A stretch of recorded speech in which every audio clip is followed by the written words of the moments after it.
Hello students, today we are going to discuss about the next chemical property of haloalkane and haloarine.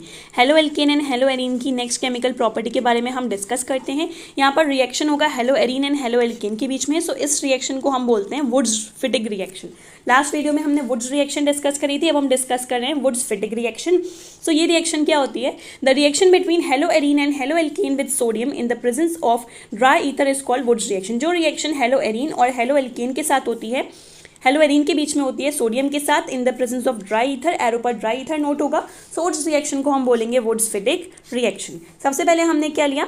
Haloalkane ले लेते हैं. Suppose हमने एक haloalkane लिया CH3Br.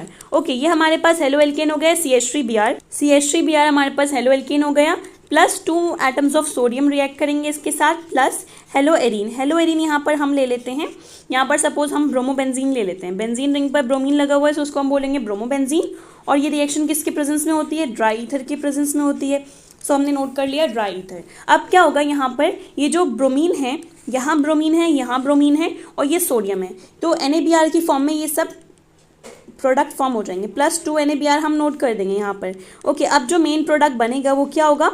ये आपके पास बचा बेंजीन रिंग बचा, तो हम बेंजीन रिंग बना लेते हैं. वो ब्रोमीन जो बेंजीन रिंग पर लगा हुआ था वो तो 2 NaBr की फॉर्म में रिमूव हो गया. अब उसके बाद हमारे पास क्या बचा? CH3 बचा. तो हम क्या करेंगे? बेंजीन रिंग पर CH3 को ऐड कर देंगे.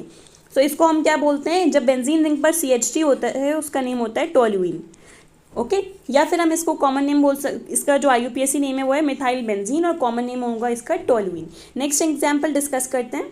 सपोज नेक्स्ट हम एल्काइलाइड नोट कर लेते हैं, क्लोरोइथेन C2H5Cl. ओके, साथ में हमने क्या लेना है? 2 एटम्स ऑफ सोडियम. यहाँ पर कोई हम नोट कर लेते हैं. सपोज यहाँ पर हम क्लोरोबेंजीन नोट कर लेते हैं. ये भी बेंजीन है, बस थोड़ा स्लैंडिंग पोजीशन में है. ओके, सो ये रिएक्शन भी किसके प्रेजेंस में होगी? ड्राई ईथर के प्रेजेंस में होगी. सारी रिएक्शन वुड्स फिटिग और वुड्स रिएक्शन दोनों ही ड्राई ईथर के प्रेजेंस में होगी. सो क्या होगा यहाँ पर? यहाँ से Cl1, यहाँ से Cl2Cl हो गया और 2 Na तो है ही. तो जो एक माइनर प्रोडक्ट निकलेगा वो क्या होगा? Plus 2 NaCl. अब जो मेजर प्रोडक्ट फॉर्म होगा वो क्या होगा? हमारे पास क्या बचा है? बेंजीन रिंग बचा है. So will draw benzene ring है.